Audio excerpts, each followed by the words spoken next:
All right, so I've got a little video. So what we're looking at here, the lower runners are Dodo Racing. And what those do is they adapt a 2JZ GE head, right? The head side of the lower runners is 2JZ GE. The intake side of the lower runners is 2JZ GTE. This lets you run the forward-facing intake manifold, right? What this does is they make those little 3/8 adapters, right, that adapt them, but those don't clear the IS300 hood. I have an S300, but whatever. I liked these runners anyway. So because we've got some weird Frankenstein stuff going on with these, halfway OEM parts, the brackets that we have, they're not gonna fit. So this bracket is from a 2JZ GE VVTi. The non-VVTIs, they go from the power steering to the block. This is also, I can't remember if this is front or rear sub. They're all the same, right? That bolts up over here, or the dipstick bolts over here. Anyway, this is from a GE. This is from a GE. So this moves this a little bit. This bracket is too short. So we need to make it longer. It needs to rotate a bit differently. And I'm gonna tell you how to do it. I'm gonna work the math out for you. So this bolts up here, fine. That's the only one you get for free. This down here, right? It doesn't reach all the way to the block. You have to put a spacer. This spacer needs to be 31 millimeters long. This bar, right? This you cut in half. One piece goes here. This bar has two different ways, right? Toyota squishes it down flat, right? Or they squish it in the middle. They have a middle squish, right? The middle squish needs to go on the power steering pump, and the side squish, I call it, right? It's a pipe that you squish flat so that you can put a bolt through it.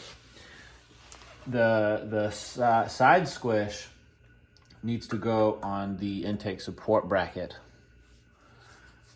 So what you have to do is first bolt this on to the intake. That one's free.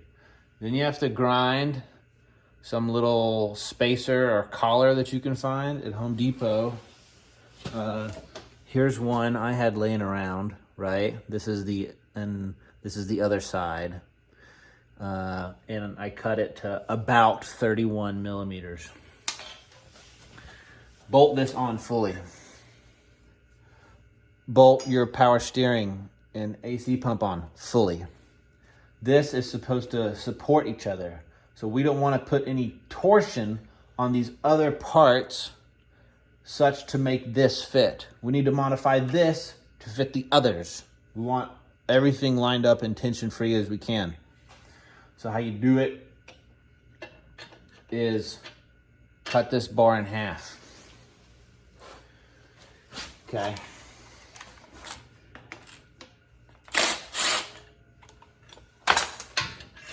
All right, you're gonna cut it in half. You're gonna look down in here, and it's gonna be, for the most part, an empty tube. But because these are laser welded, there's gonna be a little line. That line right there that runs all the way down the tube, and it's gonna be in the way, okay? It's gonna be in the way. So you need a 9/16 drill bit. That'll hollow this out so that you can put, this is some little pin I have, right?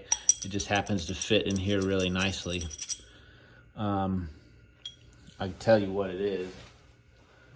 This pin has a diameter of 13.06 millimeters.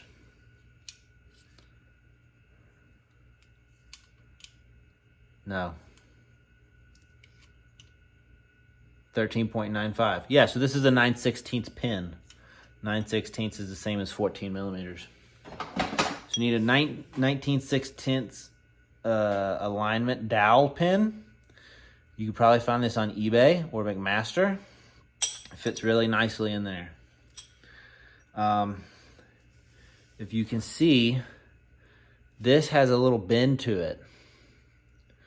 You got to put a little bend in it. It used to be totally straight. Now it needs a little bend. I did it by heating it up and then just bending it. So what you're gonna do, this is bolted up, right? You made your 31 millimeter extension collar deal. This one bolts up. That one's free. Put this on. You've cut these in half. You got your 9/16 pin. This is how you do it. Okay. You're gonna get here. Everything's gonna be kind of free. What you do,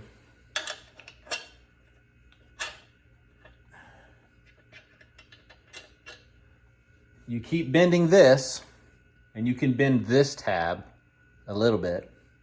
You're gonna keep bending these two until you can move your pin freely. So now everything's tight. This is how you fab stuff. Everything's tight and my pin is loose, right? It moves freely. Can move it. What that's gonna do, that means that there's no additional extra tension anywhere. Now that we've got our pin set, now you're gonna weld it. You gotta have a welder. I guess you could make a new one of these from scratch with some pipe, but I have a welder, so I'm gonna weld it. So there's no extra tension anywhere.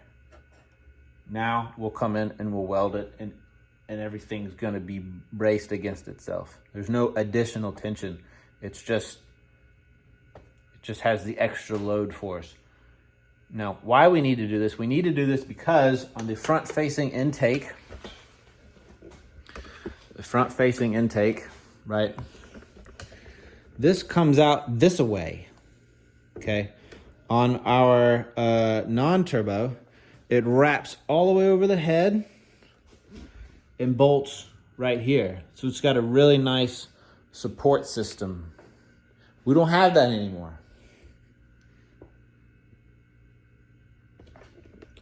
So now we have to make it. And that's how you do it.